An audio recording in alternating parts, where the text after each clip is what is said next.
We're less than 2 months now until Inauguration Day, January 20th. Canada's opposition leaders sat down with the Prime Minister over U.S. President-elect Donald Trump's looming tariff threat. What Trump is threatening is very serious. We need to take it seriously. I mean, Trump's tariffs would do damage, but Trudeau's taxes are already doing that damage.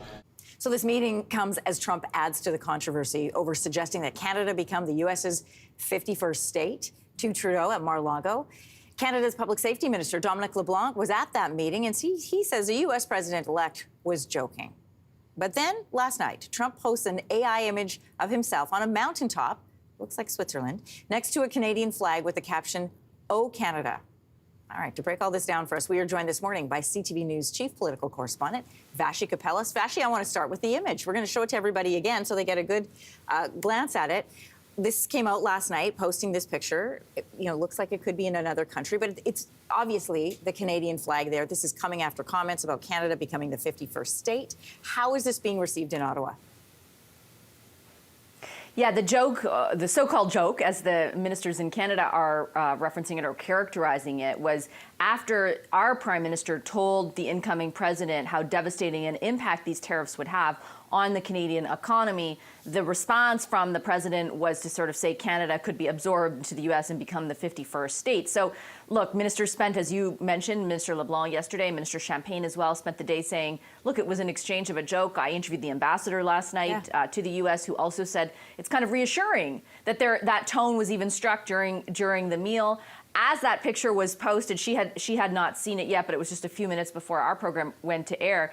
And we reached out to the Trump team to find out, what is the truth behind the intent behind this? Is it just high-level trolling?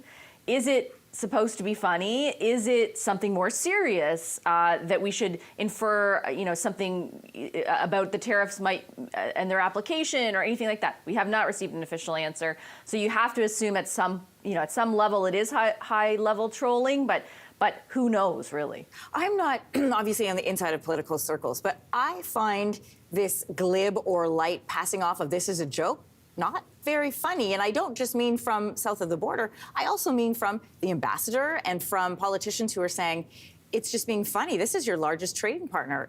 Should we be joking about this? Well, I think to be fair to them, they're not the ones making the joke, right? The incoming president is. But they're carrying on the narrative that it's supposed to be funny.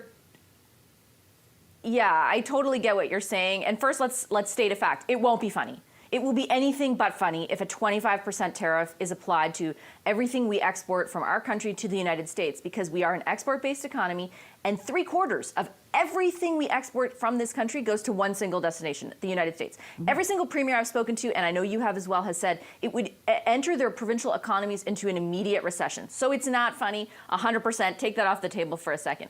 I think what the ministers are trying to convey, if I read it correctly, is that the dinner was a social gathering in order to better foster connections, in order to know who they are supposed to be making the case to, right? So they're trying to say, hey, look, we struck some good relationships, or the beginnings of what we hope are good relationships, and hopefully that does bode well down the line.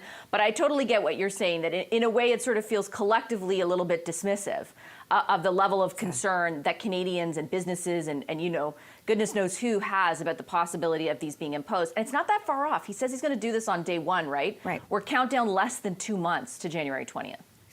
We were just showing some viz of the ministers coming out, or the opposition leaders coming out of this meeting that was held with the Prime Minister. What came out of that meeting? Well, a couple of things. It lasted about an hour. I can't remember the last time that they were all in a room together for an hour, so that's kind of unique. And it also does underscore the significance of the threat posed by the incoming president to our economy. I think on the point of how much of a devastating impact that would have, they are all united. I do think that it was conveyed, what we are told is it was conveyed to them that if you do anything or say anything to amplify or buttress the concern that Trump is raising around the border, it could in the long run be detrimental. And by that I mean, in particular, making it seem as though our border is a particularly dangerous place relative to the southern border in Mexico. Like, the facts of the matter are that if you look at it in a relative capacity, there is no comparison. It's, 24,000 illegal migrants over the past year on the northern border, which is a doubling of the year before. So it's an increase for sure, but that's compared to 1.5 million on the southern border with Mexico. So I think, from what we understand, the Prime Minister in particular wanted to convey, sort of navigate that carefully, because if you are amplifying an argument like that and it gets back to the president, it will buttress the point that he's making, and it could make his job easier. I don't know. I think it's going to be interesting to watch. I think there are political stakes for everyone involved just because of the domestic political environment right now. We're headed towards an election. The Prime Minister is significantly politically weakened if you look at any public opinion poll over the last year. So, he has some political interest in making sure everyone's unified. Yes, there's a pragmatic interest, obviously, but other parties have a significant political interest to sort of continue criticizing the Prime Minister. So I think it's going to be very interesting to watch how they all try and navigate this. It's very different than 8 years ago. Yeah, absolutely. Vashti, really quickly, I wanted to ask you, when you and I were in Washington, you were talking about these cross-border meetings that were already happening ahead of the U.S. election between Washington and between Ottawa and various parties of interest. I know that the push has been made for Team Canada, for the opposition leaders and anyone that they're discussing, to reinforce the border security and reinforce our trade importance. But don't Trump's administration already know that? I mean, he was the president for 4 years. I know that they're aware. So is a Team Canada approach even possible with everybody across the country having such different interests? They have different interests, but they have one collective interest: to make sure that Canada does not enter into a recession forced by the imposition of a blanket 25% tariff. So I think those efforts will continue. The question that you raised, though, around the degree to which it is absorbed by the president himself and the people around him, I think is the multi-billion-dollar question, because you're right.